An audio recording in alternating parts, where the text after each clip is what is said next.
Greetings, ne'er-do-wells, and in this video, I'm going to give my thoughts on a subject I've been thinking about for a while and why I feel the way I do, and I just want to share my thoughts. So, from Azeroth Court today, I'm going to talk about why I do not hate new Star Trek, but I hate new Star Wars, and just give a quick summary of why I don't mind new wars, but I hate new Trek. I feel that new wars one of the main reasons I don't hate it compared to New Trek is because it looks like everything belongs in the universe. Like aesthetically, the aesthetic is the same.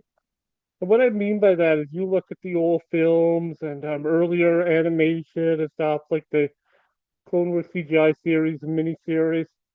Everything looks like it fits, like the Millennium Falcon, the Star Destroyers, the all the different tech, the worlds like Coruscant, Tatooine, like the whole aesthetic of them, like the technology people use, as well as the whole aesthetic and architecture, looks like it could slot seamlessly into the original trilogy, even before the 1997 special editions, but especially after that into the prequel trilogy. I mean, sure, the prequel trilogy things are a little more shiny and in the newer, in some of the newer iterations, but it all looks like it aesthetically fits. Not so with new Trek.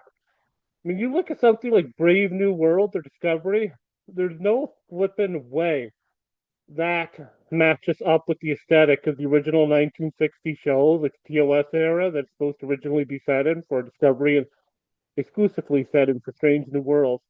Or in the 1980s movies, even with the retrofit of the Enterprise, and it doesn't look like it fits. The ships don't look like they belong in that era, nor does the aesthetic of the different worlds or the species or anything look like they belong. I know people say, "Oh, Celtics look just chinky," and especially the 1960s and even the 1980s movies.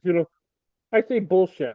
You look at the 1979 movie Onward with the retrofit of the Enterprise. That was something like that. In the Reliant and stuff like that, the Wrath of Khan. That would still look good today on screen. You could make it a little brighter, like they did with some of the Star Wars stuff, make it a little the LEDs, a little more vivid stuff like that, a little sharper lines, but it was still thin. It looks like you're watching Discovery or Strange New Worlds. Looks like you're watching something that should be set aesthetically in the era of post TNG slash Voyager slash DS9. The 24th century instead of the 23rd or even the early 25th. It looks like it doesn't belong there at all. It doesn't, and that is a big problem. The only one that this complaint really is about for is Picard. You are going forward in time, 20, 30 years by that point. But Discovery and Strange New Worlds should never have been made with that aesthetic. I mean, look at like something like the Enterprise. It looks like it's way too big to be that original Constitution Class 4 even after the reset. And then there's like Pike like has like a fire in like his cabin, fireplace. What the hell is feeding that? Like a plasma fire? And we know plasma fires give off radiation because of episodes like TNG when there were like plasma leaks. So yeah, that's the first reason that I like New Wars and I don't like New Trek. The second reason is grittiness. Like with Wars, it always was like a gritty, lived-in world. It had the feel of an old western, or perhaps even steampunk to some degree in some respects, but not Star Trek. Gotta remember, like the Voyage Home, and I know a lot of people don't like the original movies, with the whales and whale probe and all that crap, but makes a point that Kirk and Spock and McCoy and all them didn't understand like profanity, like Earth slang and profanity. You have people in Strange New World, Discovery, but even Picard in the 24th century, the 23rd, dropping the frickin' F bombs all the time. I know it's to be edgy and appeal to today's kids and stuff, but them using profanity that had gone out of fashion in the 22nd, 23rd century, and the 24th, even with Picard, like sheer effing hubris with the Admiral. I know it's kind of cool to see the dressing down and stuff. Some people think so. I don't. Of Picard's character and deconstruction, but that doesn't fit. The vulgarness, as an extension of the grittiness, just doesn't fit. As opposed to Wars, where it always was gritty. So yeah, that's another point against it. Another reason I like New Wars, but I don't like New Track. A third reason is emoting. where everyone is so in touch with their emotions in new track, and they all like want to have a good cry, and they're all either that or they're insubordinate, like you see in Strange New Worlds, definitely in Discovery. That wouldn't work in a quasi-military vessel. There needs to be discipline. I mean, Starfleet is, whatever people like it or not, it is a quasi-military vessel. I know it's for exploration, but there's also a disciplined command structure. Basically, they're a Navy, and it wouldn't work. It would not work at all. Like people like emoting all the time and having debates and like crying and telling off the superior officers. That wouldn't work. There's a complete lack of discipline. Doesn't really apply to wars as much, but what we do see of militaries like the stormtroopers, there is discipline. So yeah, that's another reason that I don't like new Trek, but I like New Wars. I mean, there are plenty of things to complain about New Wars, but at least it gets all those points right. Like the world feels valid. What the 3 points basically I've talked about so far boil down to: the world feels valid. And another thing I hate about new Trek versus New Wars is more so than Wars get a deconstruction of characters. Yeah, like I touched on it earlier with Picard, where you have like the Admiral tell him to like, F off, basically, sure, F and hubris. You have him go to a planet with a bunch of Romulan refugees, and the Romulan senator there confronts Picard, and a whole bunch of kind of Romulans behind it. Most of them apparently were like ex-military officers, and they all tell him off, like, "Why didn't you save us, Picard? You could have done more." And the only says, "Oh well," I'm basically paraphrasing, "I'll offer my life as like for like a consolation prize." And I'm like, "Oh, that's what you have to be." And then not Legolas saves him there. The guy with the sword. That's ridiculous. That is ridiculous and horrible. We also see it more so in season two when Picard has like the nervous breakdown. The whole thing happened with his mother. He never would have passed not only the Cushy Moreau thing, but he never would have, that test. But he couldn't have passed the pre-screening because remember what they made Wesley face, and there was also hinted with the Benzonite there when he came out with the shaking hands, like he had to like deal with fire or something, and Wesley had to deal with like a decision to like allow one officer to die so that the others could live, like what Picard did to his father and how he resented Picard up to that point. They would have found out about his mother, no matter how well that was hidden, with their psychological probes and such. And that's what he would have had to face, and he never would have been able to. He never would have been able to become a Starfleet captain. He wouldn't even get into Starfleet. And remember in episodes like Disaster when he was stuck with the kids, with the turbo lift, and that would have come. When they were hit by the subspace filament, the Enterprise D, that would have come raging back at that point. Apparently, Patrick Stewart wanted to incorporate a lot of these things into the character report really early on, I've heard. And first Roddenberry and then Berman told him, no, no, we're not doing that. And I think that was the right choice. But the deconstruction of the characters is just awful, and how everyone has to be shown to be weak and flawed, and we can't really have any heroes. I mean, we see this with Wars too, with Luke Skywalker. So it isn't a complete win for Wars, but it's another reason that I don't like Trek. I really don't. Like they're really obsessed with deconstructing all the characters and how we can't have heroes.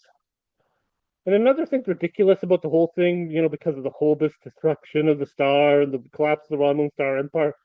When the Romulan Star Empire wasn't just Romulus, they had hundreds of worlds. So that's evidenced by that Shadow Fleet we see that confronts Riker later in Picard, their season one, and the mining that Borg, that rogue Borg cube. Yeah, they seem to be doing just fine. The kind of if they had the resources to build that, they could have rebuilt their world to a degree. So yeah, all that doesn't hold water. But the Romulans were like a third power, right up there with the Klingons and the Federation, probably like co-equal in a lot of ways to Klingon Federation alliance. So you mean to tell me it'd be like if China collapsed today, that NATO would like take them in like willingly, would not be afraid of like spies and shit like that? Um, yeah, that was unrealistic. So that's the fourth reason that I don't, like New Track. I like New Wars. I mean, New Wars does some deconstruction too, but not as bad. And I would just say that and number five, I'd just say that the quality, like why I like New Wars better, New Treks for all its flaws, New Wars that is. So actually the quality of writing is just better.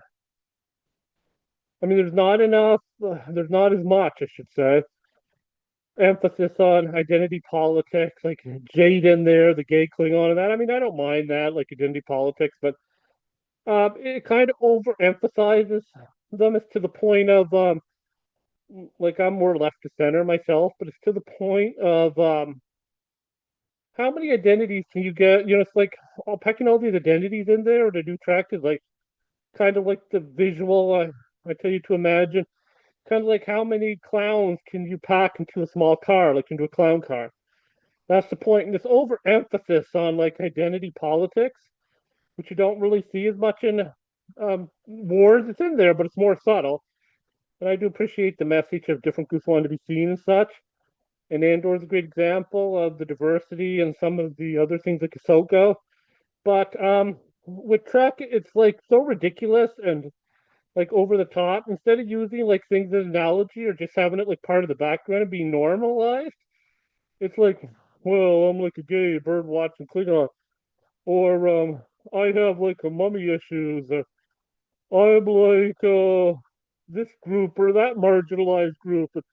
I'm poor and I'm like this race, and that's why this happened to me, and everyone's gonna bow down to me. And it's like just ridiculous. Or like the feet fetish stuff there, which I don't even think that's an identity thing. It's just disgusting.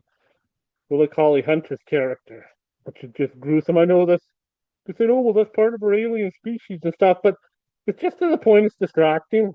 And she's like basically like the wine mom, and she's like also neurodivergent. Like that's obviously in there. And, yeah, it's awful. So I do see subtle racism in there too, like when they gave the hologram Sam a white father, you know, with the doctor. But think about that for a while. Then she became like more well adjusted after they had to reset her, and she basically grew up in the planet where time moved forward quicker in her homeworld. Now think about the implications of that for a while. If we're talking about being progressive. Yeah. Okay. So yeah, that's like all the obsession with like identity politics at the sacrifice of good storytelling. Or like how Giamanji's character there in like Academy was completely wasted, how they defeated him so easily after he was so smart, like in the end of the season. I know your father was really bad, and like, yeah, just bad storytelling. Like, look at compare that with something like Shadow Lord with Maul. I mean, people might argue we don't need any more Darth Maul stuff, but I'd argue they did a good job with that. I mean, Maul is in character. There's not an obsession with different identity politic groups. I mean, he still wants an apprentice. He gets to fight Vader in that cameo. He betrays Master Daki there. I mean, actually, is it Daki or is Daki the one that's going to be his apprentice? Probably Darth Talon. Yeah, I can't remember the names right now of the master he betrays, but I believe Daki's like the Twillick Padawan. But yeah, or like something like Andor, which is a great allegory for the political violence and rise of like dictatorship in our times. I mean, it's so much better. It does have some identity politics in there, but it has like an actual story behind it, skeletal structure to like lay it out on. Where Star Wars really don't have that. Star Wars is like basically Academy is like Harry Potter meets Animal House in space. I'd even say that the Acolyte was better than that. People say, "Oh, well, that's awful." But I guess it would be dependent how they're going to execute season two. But I'm not as offended by the Acolyte as other people are.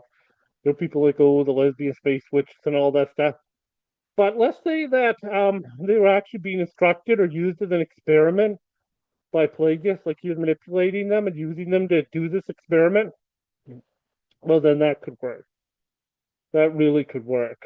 And I don't mind the whole thing of the two twins, one being good, one being evil. It kind of goes back to mythology, the divine twins. But you also see a representation of this divine twin dichotomy in stories um, like you know the frontier stories there, like Trigun Frontier with Vash and Knives.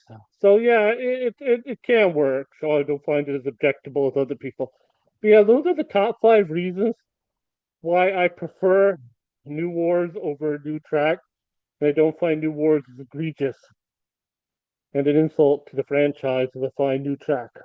Well, anyway, from Azeroth Court, farewell, all you ne'er-do-wells, and remember to like, share, and subscribe. Like, share, comment, and subscribe. I really want to grow this channel, and I hope you enjoy my content. Have a wonderful day. Bye bye.